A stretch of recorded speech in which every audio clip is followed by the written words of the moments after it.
Hello, boys and girls. Welcome to Charlotte's Web, Chapter 18, The Cool of the Evening. And you notice I have Wilbur here. Say hello to the children, Wilbur. And remember, we have Wilbur at the fair. He's met the pig that's next to him. And what is that pig's name? Who knows?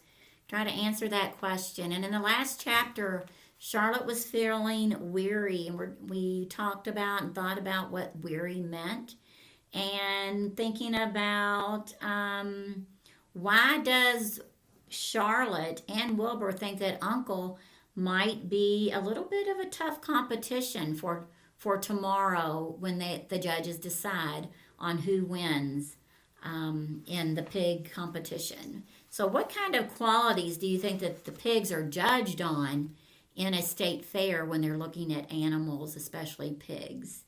So, what do you think? Do you think Uncle is going to be more likely to win over Wilbur? So, be thinking about that. So, chapter 18, I want you to think about the amusement park as we're reading this chapter and using your five senses. In an amusement park, what do you see? What do you smell? What do you hear? What do you feel? And what are some things that you would say in an amusement park? So I want you to be thinking about using all of your five senses as you're reading along in Charlotte's Web. Chapter 18, The Cool of the Evening. In the cool of the evening, when shadows darkened the fairgrounds, Templeton crept from the crate and looked around. We forgot about Templeton. Wilbur lay asleep in the straw. Charlotte was building a web. Templeton's keen nose detected many fine smells in the air. The rat was hungry and thirsty. He decided to go exploring. Without saying anything to anybody, he started off. "Bring me back a word," Charlotte called after him. "I shall be writing tonight for the last time." Wonder why for the last time? What are you thinking? The rat mumbled something to himself and disappeared into the shadows. He did not like being treated like a messenger boy. After the heat of the day, the evening came as a welcome relief to all. The Ferris wheel was lighted now. It went round and round in the sky and seemed twice as high as by day. There were lights on the midway, and you could hear the crackle of the gambling machines and the music of the merry-go-round and the voices of the man in the Beano booth calling numbers. Think about your senses. The children felt refreshed after their nap. Fern met her friend Henry Fussy, and he invited her to ride with him in the Ferris wheel. He even bought a ticket for her so it didn't cost her anything. When Mrs. Arable happened to look up into the starry sky and saw her little daughter sitting with Henry Fussy and going higher and higher in the air and saw how happy Fern looked, she just shook her head. My, she said, "Henry Fussy, think of that." So they saw the starry sky. Templeton kept out of sight. In the tall grass behind the cattle barn, he found a folded newspaper. Inside it were leftovers from somebody's lunch, a deviled ham sandwich, a piece of Swiss cheese, part of a hard-boiled egg, and the core of a wormy apple. The rat crawled in and ate everything. Then he tore a word out of the paper, rolled it up, and started back to Wilbur's pen. Are you wondering what that word was? Maybe it's winner, because they want Wilbur to be the winner. What do you think? You can pause the video and make a prediction on what you think that word is. Charlotte had her web almost finished when Templeton returned carrying the newspaper clipping. She had left a space in the middle of the web. At this hour, no people were around the pig pen, so the rat and the spider and the pig were by themselves.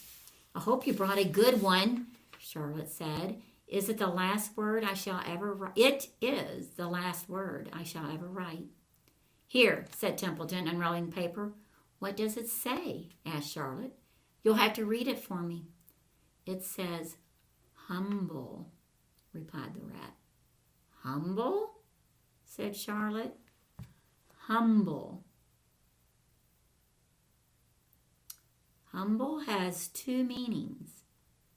It means not proud, and it means near the ground. That's Wilbur all over. He's not proud, and he's near the ground. Well, I hope you're satisfied, sneered the rat. I'm not going to spend all my time fetching and carrying. I came to this fair to enjoy myself, not to deliver papers. So what do you think? Do you think Wilbur is humble? Do you think he's really not proud of himself? You've been very helpful, Charlotte said. Run along if you want to see more of the fair. The rat grinned. I'm going to make a night of it, he said. The old sheep was right. This fair is a rat's paradise. What eating and what drinking, and everywhere good hiding and good hunting. Bye-bye, my humble Wilbur. Fare thee well, Charlotte, you old schemer. This will be a night to remember in a rat's life. He vanished into the shadows. Charlotte went back to her work. It was quite dark now. In the distance, fireworks began going off. Rockets scattering fiery balls in the sky. By the time the Arables and the Zuckermans and Lurvy returned from the grandstand, Charlotte had finished her web. The word humble was woven neatly in the center. Nobody noticed it in the darkness. Everyone was tired and happy. Fern and Avery climbed into the truck and lay down. They pulled the Indian blanket over them. Lurvy gave Wilbur a forkful of fresh straw. Mr. Arable patted him.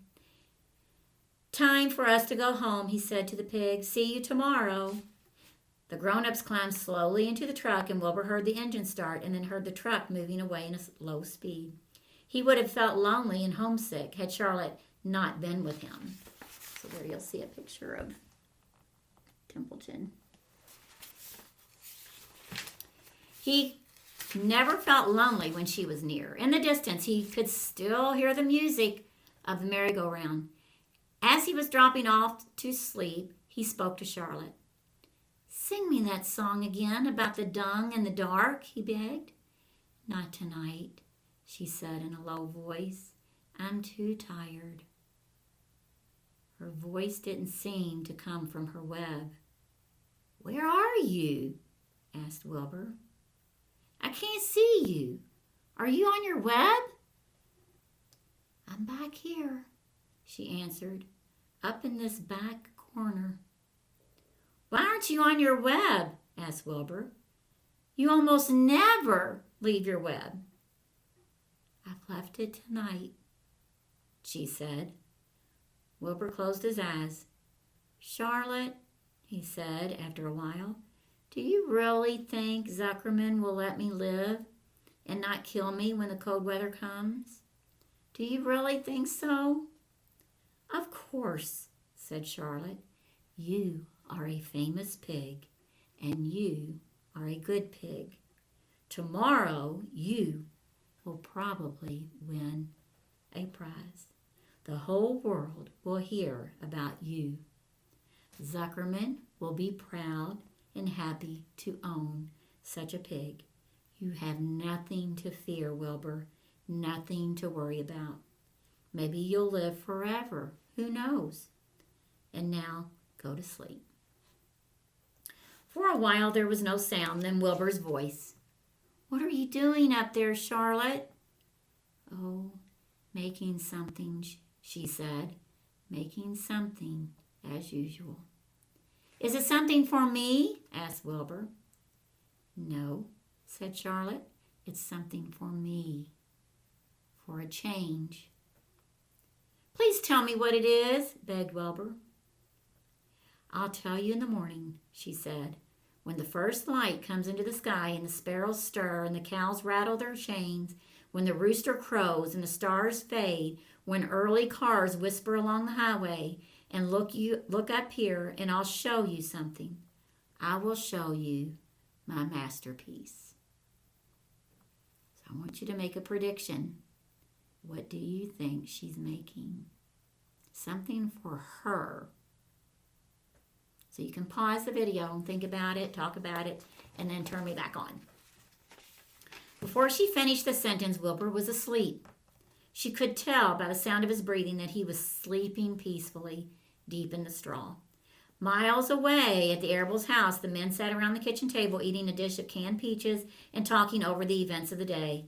Upstairs, Avery was already in bed and asleep. Mrs. Arable was tucking Fern into bed. "Did you have a good time at the fair?" she asked and kissed her daughter. Fern nodded. "I had the best time I've ever had anywhere or any time in my whole life." "Well," said Mrs. Arable, "isn't that nice?" So that's the end of there, and I'll see you in our next chapter.